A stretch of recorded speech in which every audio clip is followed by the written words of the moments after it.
Hello everyone, welcome to mission management. मेरा नाम शुभम तिवारी है और आज ये हायर एजुकेशन सिस्टम का लेक्चर नंबर 9 है। इससे पहले हमने लेक्चर नंबर 8 कर लिया है। वहां से आप प्लीज जाके वीडियो जरूर देखिएगा। अगर हमारी जो प्लेलिस्ट विजिट करिएगा आप, तो वहां पे हायर एजुकेशन सिस्टम का लेक्चर 1 से आपको सीरीज दे रखा है। लेक्चर 1, 2, 3, 4 ऐसे आप कंप्लीट कर सकते हैं। आपकी पूरी कंटेंट के साथ लेक्चर आपको मिल रहा है, तो आपकी तैयारी बहुत ही अच्छे से हो सकती है। ठीक है, तो मेरा नाम शुभम तिवारी है और आज इस वीडियो को स्टार्ट करते हैं। देखें, तो आज हम बात करने वाले हैं टेक्निकल एजुकेशन के ऊपर। क्या होता है टेक्निकल एजुकेशन? ठीक है, तो technical education impart knowledge of specific trade, craft और प्रोफेशन। तो जो टेक्निकल एजुकेशन है ना, वो कोई पर्टिकुलर एक किसी फील्ड में नॉलेज प्रोवाइड करता है। जैसे कोई ट्रेड हो गया, ठीक है, जैसे कोई इंजीनियरिंग हो गई आपकी, एमबीए हो गई आपकी, तो कोई एक स्पेसिफिक ट्रेड में आपको नॉलेज प्रोवाइड करेगा। कोई भी स्पेसिफिक, जैसे बताया ना मैंने, इंजीनियरिंग हो गई आपकी, क्राफ्ट हो गया आपका, कोई भी प्रोफेशन हो गया आपका।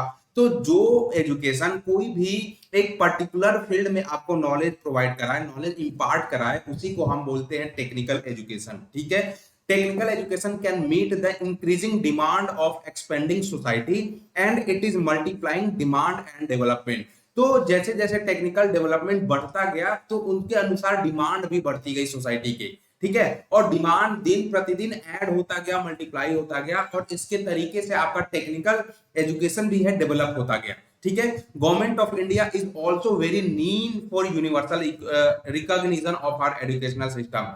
हालांकि गवर्नमेंट ऑफ इंडिया को भी ये लगा कि टेक्निकल एजुकेशन होना चाहिए, and because that all universities are trying to hard get NBA accreditation. इससे पहले हमने एक्रेडिएशन वाला पार्ट पढ़ा था। ठीक है, उसमें आपके नेक का हमें एक्रेडिएशन लेना पड़ता था, एनबीए का एक्रेडिएशन लेना पड़ता था।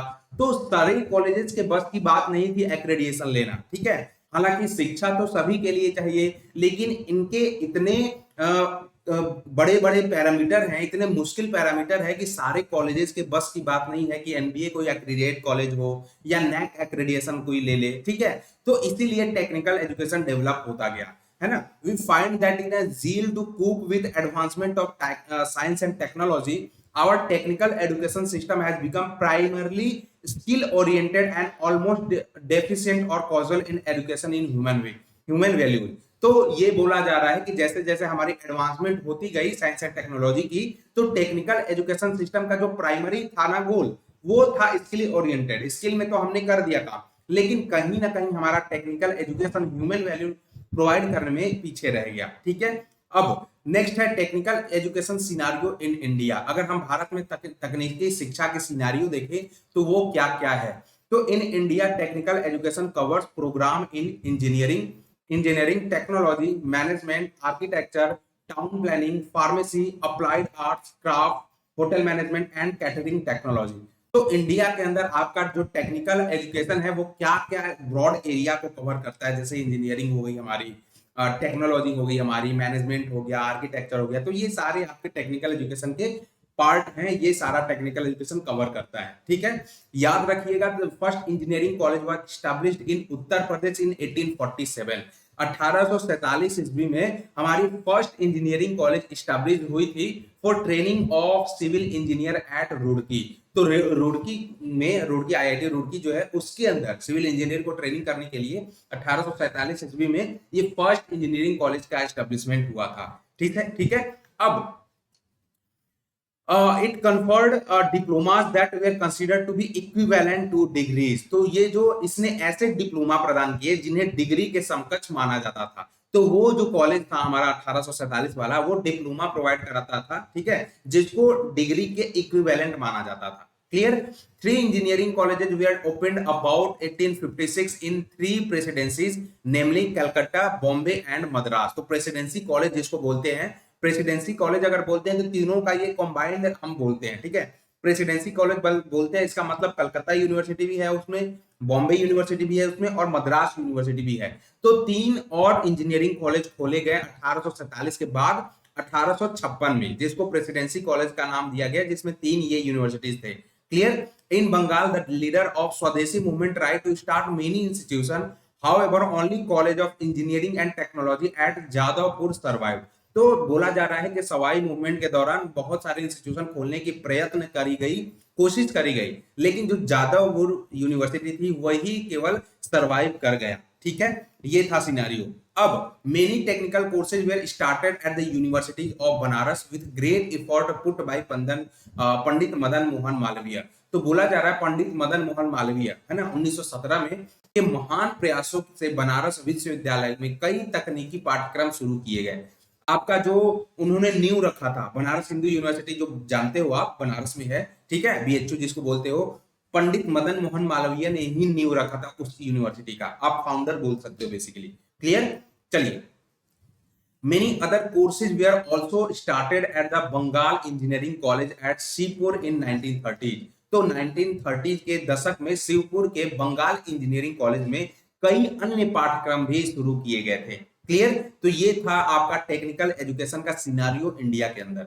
अब all India council for technical education AICTE, जैसे हमने कल यूजीसी पढ़ा था, अब इसके बाद AICTE जो कि टेक्निकल एजुकेशन को गवर्न करता है। ठीक है, तो AICTE इसका फुल फॉर्म है govern technical education in India. It was set up in 1945 as an advisory body, है ना, और लेटर ऑन 1987 में was given statutory status by an act of parliament. मतलब कि Akhil Bharatiya Takniki Shiksha Parishad, all India council for technical education, Bharat में एक तकनीकी शिक्षा को नियंत्रित करती है। इतना तो पता हो गया आपको। ठीक है, इसकी स्थापना 1945 में किया गया था और यहाँ पे इसके बाद में 1987 में संसद के एक अधिनियम द्वारा इसे वैधानिक दर्जा दिया गया। मतलब एक स्टैट्यूटरी स्टेटस मिल गया AICTE को, है ना। जब पार्लियामेंट से एक एक्ट पास किया गया था तो उसके बाद से आपको ये AICTE एक स्टैट्यूटरी बॉडी मानी गई। Clear, AICTE approval grants approval for starting new technical institution, for the introduction of new courses and for variation in take capacity in technical institution। बोला जा रहा है कि जो AICTE है नए तकनीकी संस्थान शुरू करने के लिए, नए पाठ्यक्रम शुरू करने के लिए, ठीक है, नए आपको कोर्सेज शुरू करने के लिए, उसके दौरान और तकनीकी संस्थानों में प्रवेश क्षमता में बदलाव के लिए मंजूरी देता है। ये यही ग्रांट करता है, AICTE ही आपका ग्रांट करता है। AICTE का जो हेडक्वार्टर है वो दिल्ली के अंदर है और बहुत सारे 7 रीजनल ऑफिसेज भी हैं जो कि कहाँ स्थित हैं, कोलकाता में, चेन्नई में, कानपुर में, मुंबई में, चंडीगढ़ में, भोपाल में और बेंगलुरु में। क्लियर, एक बात मेरे दोस्त याद रखिएगा कि कल मैंने NIRF रैंकिंग के कुछ कॉलेजेस बताए थे, वो जरूर याद करना है, वो 2023 का डेटा था आपका। ठीक है, चलिए। उसके बाद a new regional office at Hyderabad has been set up and it is yet to be operational. तो कहने का मतलब है कि AICTE का जो नया क्षेत्रीय कार्यालय हैदराबाद में स्थापित किया गया और यह अभी तक चालू नहीं हुआ है। लेकिन clear, it is responsible for the maintenance of standard of technical education which currently includes education and research in the following field। तो आप ध्यान रखिए जो AICTE वो क्या कर रहा है कि यह तकनीकी शिक्षा के मानकों के रख रखाव के लिए जिम्मेदार है ना। कैसा होना चाहिए आपका टेक्निकल एजुकेशन, क्या क्या पैरामीटर फॉलो किया जाना चाहिए, क्या क्या स्टैंडर्ड होना चाहिए, तो उनके बेसिस पे कुछ 7 हमारे तकनीकी शिक्षा के पैरामीटर हैं, जो कि आपका पहला नंबर है इंजीनियरिंग, दूसरा है टेक्नोलॉजी इंक्लूडिंग MCA, तीसरा है आर्किटेक्चर, चौथा है टाउन प्लानिंग, पांचवा है मैनेजमेंट, छठा है फार्मेसी, सातवां है hotel management and catering technology, आठवां है अप्लाइड आर्ट्स एंड क्राफ्ट। तो ये सातों आठों क्या है आपके डिफरेंट फील्ड्स है जिसमें टेक्निकल एजुकेशन जो है ये देखता है कि अच्छे से आपकी एजुकेशन चल रही है या नहीं चल रही है, कहीं कुछ गड़बड़ है कि नहीं है। ठीक है, तो ये AICTE का ही देखना है। क्लियर, चलिए अब बात करेंगे हम काउंसिल ऑफ आर्किटेक्चर। अब COA बोलते हैं इसको, ठीक है, council of architecture was constituted by a government of India under the provision of the Architects Act 1972। तो यहां पे देखिए कि जो काउंसिल ऑफ आर्किटेक्ट, वास्तुकला परिषद इसको बोलते हैं, ठीक है, तो वास्तुकला परिषद का जो गठन है भारत सरकार द्वारा संसद द्वारा अधिनियम आर्किटेक्ट्स अधिनियम जो था 1972 के प्रावधानों के तहत किया गया था। ठीक है, समझ में आया। And the act provide for registration of architects and matter connected with therewith. तो जो भी आर्किटेक्ट से रिलेटेड मैटर है तो वो एक्ट ये प्रोवाइड करता है। क्लियर, चलिए अब बात करेंगे आईआईटी के बारे में, इंडियन इंस्टीट्यूट ऑफ टेक्नोलॉजी के बारे में। तो जो इंजीनियरिंग में सबसे एपेक्स माना जाता है ना, वो आईआईटी ही माना जाता है। There are the apex, these are the apex institution for engineering education and research. Engineering में भी, एजुकेशन में भी और रिसर्च में भी आईआईटी को मेन अव्वल दर्जा माना जाता है in case of engineering education. ठीक है। At present there were 23 Indian institute of technology. पहले ये 15 था, लेकिन अब 2023 का डेटा है आपका। ठीक है, अब 23 बढ़ के हो गए हैं आईआईटी। अब आईआईटी जो खड़गपुर है वो सबसे पुराना था 1951 का। उसके बाद आईआईटी बॉम्बे को सेट किया गया 1958 में यूएसएसआर और यूनेस्को के हेल्प के द्वारा। ठीक है, आईआईटी मद्रास को 1959 में सेट किया गया, आईआईटी दिल्ली को 1963 में और आईआईटी गुवाहाटी को 1994 में, है ना। और ये सारे जो आईआईटी है गवर्न किससे किए जाते हैं? Indian institute of technology act 1961। ठीक है, जो कि एक नेशनल इंपॉर्टेंस का इनको दर्जा मिला हुआ है। तो ये थे आईआईटी आपके। सिमिलरली आपको आईएम्स की देखने को मिलेंगे। आईएम क्या है? Indian institute of management. जैसे इंजीनियरिंग में सबसे टॉप क्या है? आपका आईआईटी हो गया। सिमिलरली मैनेजमेंट में आपका आईएम हो गया, जैसे सुने हो गया आप आईएम अहमदाबाद, एबीसी अहमदाबाद, बंगाल हो गया। ठीक है, बेंगलोर हो गया, कोलकाता हो गया। तो Indian institute of management located at Ahmedabad, Kolkata, Bangalore में भी है, Lucknow, Indore, Kozhikode, Shillong are some of the institutes of excellence established with the objective of imparting high quality management education। ठीक है, तो ये जो आईएम है वो मैनेजमेंट के फील्ड में अव्वल नंबर पे हैं और इनको इसीलिए एस्टैब्लिश किया गया कि मैनेजमेंट के फील्ड में ये हाई क्वालिटी एजुकेशन प्रोवाइड कर सके। साथ ही एजुकेशन के साथ साथ क्या, ट्रेनिंग को भी प्रोवाइड कर सके। ठीक है, ट्रेनिंग, उसके बाद रिसर्च को भी कंडक्ट कर सके and providing consulting services in the field of management to various sector of the Indian economy। ठीक है, तो याद रखिएगा कि भारतीय अर्थव्यवस्था के विभिन्न क्षेत्रों में, प्रबंधन के क्षेत्र में ये कंसल्टेंसी को भी प्रोवाइड करने के लिए इनका गठन किया गया था। ठीक है, जितने भी आईएम है वो किससे रजिस्टर्ड है? देखिए, registered with societies government by their respective board of governor. तो सभी आईएम जो है पंजीकृत सोसाइटी हैं जो उनके संबंधित बोर्ड ऑफ गवर्नर द्वारा शासित होते हैं। जो भी बोर्ड ऑफ गवर्नर है वो गवर्न करते हैं आईएम को। ठीक है, अब आईएम अहमदाबाद देखो सबसे पुराना है, 1961 में इसका गठन हुआ था। And during 11th fifth year plan 6 new IMM setup. तो सबसे पहले आईएम अहमदाबाद आया था 1961 के अंदर, और उसके बाद 11वें पंचवर्षीय योजना के द्वारा, है ना, के दौरान आपके छठवां, है ना, 6 नए आईएम का गठन किया गया, जो कि हरियाणा रोहतक, आईएम रोहतक है, आईएम रायपुर है, आईएम रांची है, आईएम त्रिचुपल्ली है, आईएम काशीपुर है और आईएम उदयपुर है 2010 के अकॉर्डिंग। ठीक है, ये 11वें आपके पंचवर्षीय योजना में 6 आपके गठन किए गए थे। ठीक है, अब Indian institute of science Bangalore, इसको आईएससी बेंगलोर भी बोलते हैं। ठीक है, ये स्टार्ट किया गया था 1909 में through the pioneering vision of JN Tata. तो यहाँ पे जेएन टाटा के अग्रणी दृष्टिकोण से ये आईआईसी बेंगलोर का गठन किया गया था। And this institute has engaged in higher learning and advance research in the field of science and engineering.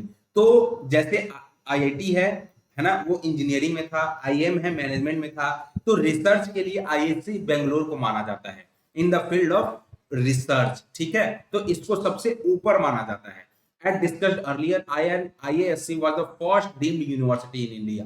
ध्यान रखिएगा, कल ही हमने बात किया था कि आईआईएससी जो था वो पहली डीम्ड यूनिवर्सिटी थी इंडिया के अंदर। Clear? 5 new institutions devoted to science education and research have been set up as the Indian Institute of Science Education and Research। तो इसी जैसा 5 और नए इंस्टीट्यूशन को भी निर्माण किया गया, है ना, broadly on the pattern of IISc Bangalore. इसी के आधारित, है ना, इसी के आधार पे 5 और अन्य संस्थानों का गठन किया गया। These have been started at Kolkata, Pune, Mohali, Bhopal and Thiruvananthapuram. तो वो कहाँ है पांचों? कोलकाता में, पुणे में, मोहाली में, भोपाल में और तिरुवनंतपुरम में। क्लियर है इतनी बातें? चलिए, नेक्स्ट है आपका नेशनल इंस्टीट्यूट ऑफ टेक्नोलॉजी। देखो एनआईटी है ये, है ना, आपको आईआईटी पढ़ा दिया गया, आपको आईएम पढ़ा दिया गया, आपको आईएससी बेंगलोर पढ़ा दिया गया। अब ये एनआईटी है। अब ये क्या है? Based on recommendation of engineering personnel committee set up by the planning commission इन 1955। तो जो प्लानिंग कमीशन ने 1955 में एक इंजीनियरिंग पर्सोनल कमेटी को गठन किया था, उनके रिकमेंडेशन से एनआईटी बनाया गया। ठीक है, 8 regional engineering college, 2 each in east west north and south, तो चारों दिशा में ईस्ट वेस्ट नॉर्थ साउथ में दो दो बनाए जाएंगे एनआईटी आपके। ठीक है, were set up in early 60s में बनाए गए थे। अब तो ये बढ़ के नंबर हो गया है 17। ठीक है, बढ़ के हो गया है। अब 2003 के according regional engineering colleges REC जो था, were restrict as national institute of technology and taken over fully funded institute of central government. ठीक है, तो जो एनआईटी है ना, अब fully funded government, central government इसको एनआईटी को फंड करती है।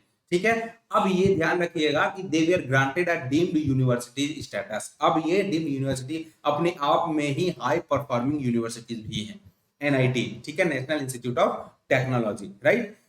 उसके बाद हम बात करेंगे वैल्यू एजुकेशन की। तो जब भी वैल्यू एजुकेशन की बात करते हैं ना, तो दो पर्सपेक्टिव से करते हैं। एक इंडिविजुअल ने क्या सीखा, हम खुद ने क्या सीखा, ठीक है, एक सोसाइटी ने क्या सीखा। तो इंडिविजुअल पर्सपेक्टिव से हमने सीखा है और सोसाइटी पर्सपेक्टिव ने सीखा है। ठीक है, तो इंडिविजुअल पर्सपेक्टिव से to enable student to achieve personal fulfilment for success in life and work. तो व्यक्तिगत दृष्टिकोण से इंडिविजुअल पर्सपेक्टिव से छात्रों को जीवन और कार्य में सफलता के लिए व्यक्तिगत संतुष्टि प्राप्त करने में सक्षम बनाना है। ठीक है, ये होता है value education as per individual perspective. लेकिन सोसाइटल पर्सपेक्टिव से देखिएगा तो एजुकेशन का क्या एम है, education aim to prepare youth to contribute to society, nation and the world. ठीक है, तो एजुकेशन का जो एम है वो युवाओं को समाज, राष्ट्र और दुनिया में योगदान के लिए तैयार करना है। क्लियर, ये है आपका वैल्यू एजुकेशन। प्लेटो ने लिखते हैं in the republic, the mark of an educated person is the willingness to use one's knowledge and skill to solve the problem of society. तो प्लेटो ने, उनका जो बुक था द रिपब्लिक, ध्यान रखिएगा इंपॉर्टेंट क्वेश्चन बन सकता है कि द रिपब्लिक वाला बुक किसने लिखा है, तो प्लेटो ने लिखा है। प्लेटो ने कहा था एक शिक्षित व्यक्ति की पहचान समाज की समस्याओं को हल करने के लिए अपने ज्ञान और कौशल का उपयोग करने की इच्छा है। यही एक जो शिक्षित व्यक्ति की पहचान है। ठीक है, समझ में आया। चलिए, अब कुछ हमारे की डेवलपमेंट हुए थे हमारे वैल्यू एजुकेशन में। मूल्य शिक्षा में प्रमुख विकास हुआ था। तो अलग अलग कमीशन, अलग अलग एस्पेक्ट थे, अलग अलग विजन था, जो अलग अलग अपनी थ्योरी दिए थे। ठीक है, तो पहला आता है national commission of secondary education, जिसमें राष्ट्रीय माध्यमिक शिक्षा आयोग 1952 से 1953 के बीच ये दिया गया था। और इन्होंने बोला था कि emphasize character building as the defining goal of education. मतलब इन्होंने, राष्ट्रीय माध्यमिक शिक्षा आयोग ने शिक्षा के परिभाषित लक्ष्य के रूप में चरित्र निर्माण पर जोर दिया। ठीक है, किस पे जोर दिया, फोकस किया था character building as the defining goal of education. Education का गोल क्या होना चाहिए, कैरेक्टर बिल्डिंग होना चाहिए। क्लियर। दूसरा है यूनिवर्सिटी एजुकेशन कमीशन, जो कि 1962 में दिया गया था। उन्होंने ये कहा था कि यदि हम अपने संस्थानों में आध्यात्मिक प्रशिक्षण को बाहर कर देते हैं तो हम अपने संपूर्ण ऐतिहासिक विकास के प्रति असत्य होंगे। मतलब अगर आप स्पिरिचुअल ट्रेनिंग को अपने से निकाल दीजिएगा ना, तो हम जो भी एजुकेशन लेंगे वो अनट्रू होगा, असत्य होगा, वो माना नहीं जाएगा, है ना। हम कहीं ना कहीं सेटिस्फाइड नहीं हो पाएंगे। ठीक है, एजुकेशन कमीशन ऑफ 1964 टू 1966 इन्होंने ये कहा था कि शिक्षा और राष्ट्रीय प्रकाश पर जोर डाला। किस पे जोर डाला, on education and national development. और इन्होंने श्री प्रकाश समिति रिपोर्ट 1959 से सहमत होते हुए इसने प्रत्यक्ष नैतिक निर्देश की सिफारिश की थी। Agreeing with the Shri Prakash committee report 1959, it recommended direct moral instruction for which 1 or 2 period a week should be set aside in the school timetable। इन्होंने ये बोला था कि इसने प्रत्यक्ष नैतिक निर्देश की सिफारिश के लिए जो स्कूल की समय सारणी और में सप्ताह में 1 या 2 अवधि अलग रखी जानी चाहिए, ताकि उनको कुछ सिखाया जाए, अलग अलग चीजें सिखाया जाए, है ना। अपार्ट फ्रॉम, जैसे हर स्कूल में क्या होता है, अलग अलग पीरियड होती है, अलग अलग पीरियड में कोई साइंस की हो गई, कोई हिंदी की हो गई, कोई इंग्लिश की हो गई, और इसके अलावा 2 पीरियड और रखे जाने चाहिए। ये एजुकेशन कमीशन का कहना था। ठीक है, चलिए अब उसके बाद एनपीई की बात करेंगे जो 1986 में आया था, नेशनल पॉलिसी ऑन एजुकेशन। इन्होंने बोला था एडवोकेट टर्निंग। अच्छा एक बात और बता दूं कि जो एनपीई था ना, उससे बहुत ज्यादा सवाल पूछा जा रहा है आपसे हायर एजुकेशन में, है ना। इस बार भी आपके बहुत ज्यादा एनपीई से सवाल पूछे गए, पिछली बार भी एनपीई से बहुत ज्यादा सवाल पूछे गए थे। तो ये मैं वीडियो बना के ऑलरेडी पोस्ट कर चुका हूं, आप देख लीजिएगा वहां से। और एक एनपीई का पूरा एकदम वो लेके आऊंगा मैं, फुल कंप्लीट एनपीई का वो, है ना, पूरा कंटेंट जिसमें आपको पूरी एनपीए के बारे में बताई जाएगी। ठीक है, वहां से आपको और क्लियर हो जाएगा। वो तो जो हमारी वीडियो है वो क्वेश्चन वाली वीडियो है, लेकिन एनपी का पूरा एक कंटेंट लेके आऊंगा मैं आपके लिए, जिससे आपकी सारी समस्या क्लियर हो जाएंगी। ठीक है, चलिए। तो एनपी 1986 का कहना था क्या कि advocate turning education into a forceful tool for the cultivation of social and moral values, है ना। इन्होंने एनपी ने शिक्षा और सामाजिक और नैतिक मूल्यों की खेती के लिए एक सशक्त उपकरण में बदलने की वकालत की। मतलब सोशल और मोरल वैल्यूज पाने के लिए जो एजुकेशन है उसको फोर्सफुल कल्टीवेट किया जाए।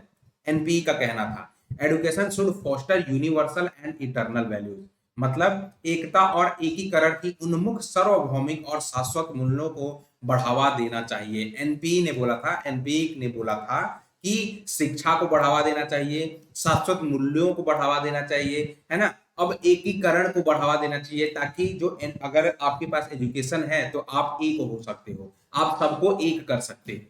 ठीक है, एनपी का कहना था। अब एनपी प्रोग्राम ऑफ एक्शन 1992, है ना, इनका क्या कहना था कि tried to integrate the various component of value education into the curriculum of all stages of school education including the secondary stage। तो इनका क्या कहना था कि इन्होंने माध्यमिक स्तर पर सहित स्कूल शिक्षा के सभी चरणों में मूल शिक्षा के विभिन्न घटकों को पाठ्यक्रम में एकीकृत करने का प्रयास किया। ठीक है, एकीकृत करने का प्रयास किया मतलब उन्होंने जितने भी वैल्यू एजुकेशन को हर एक स्टेज पे लाने की जोर दी, है ना, कि हर स्टेज पे वैल्यू एजुकेशन को पढ़ाया जाए। ठीक है, छावन कमेटी रिपोर्ट देख लीजिए 1999 में आया था। इन्होंने provided impetus to resume work on value orientation of education. इन्होंने शिक्षा के मूल अभिविन्यास पर काम फिर से शुरू करने के लिए प्रेरणा दी। इन्होंने ये बोला था कि वैल्यू एजुकेशन को फिर से स्टार्ट करने चाहिए। क्लियर। उसके बाद the national curriculum framework for school education advance a plea to integrate value education into the curriculum.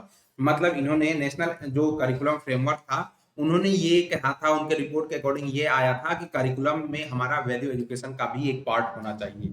ठीक है, और लास्ट है हमारा नेशनल करिकुलम फ्रेमवर्क 2005 में। इन्होंने बोला था कि articulate the need to reaffirm our commitment to the concept of equality, embrace diversity, mutual interdependence of human, to promote values that foster peace, humanness and tolerance in a multicultural society.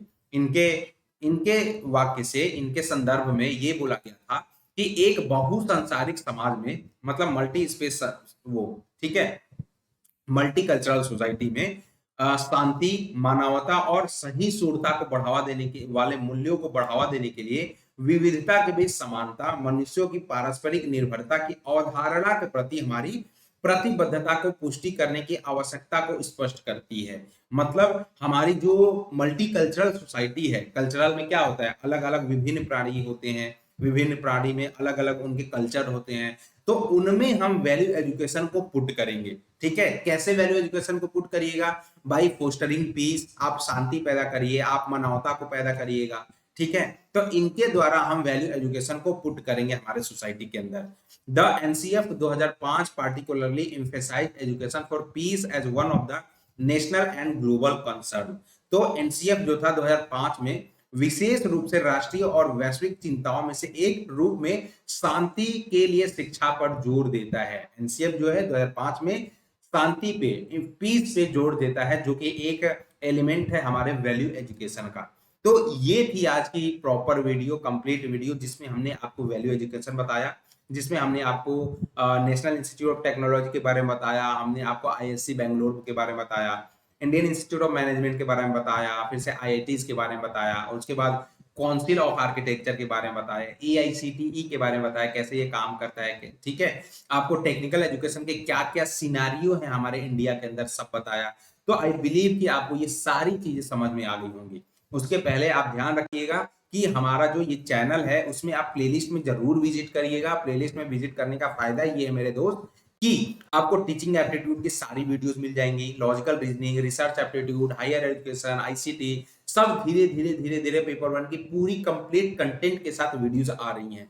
तो आप अगर आप पढ़िएगा तो please notes बनाते रहिएगा, है ना। अगर आप नोट्स लेना चाहते हैं हमसे तो हम डिस्क्रिप्शन बॉक्स में लिंक है, वहां से आप ये देखिए मेरा व्हाट्सअप नंबर भी है, आप यहां से या तो ले सकते हैं मेरे को मैसेज करके, या आप कंटेंट ले सकते हैं हमारे टेलीग्राम ग्रुप से। ठीक है, आपको सारी वीडियो यहाँ पढ़ी मिल जाएंगी, आपको क्या करना है, केवल पढ़ाई करना है।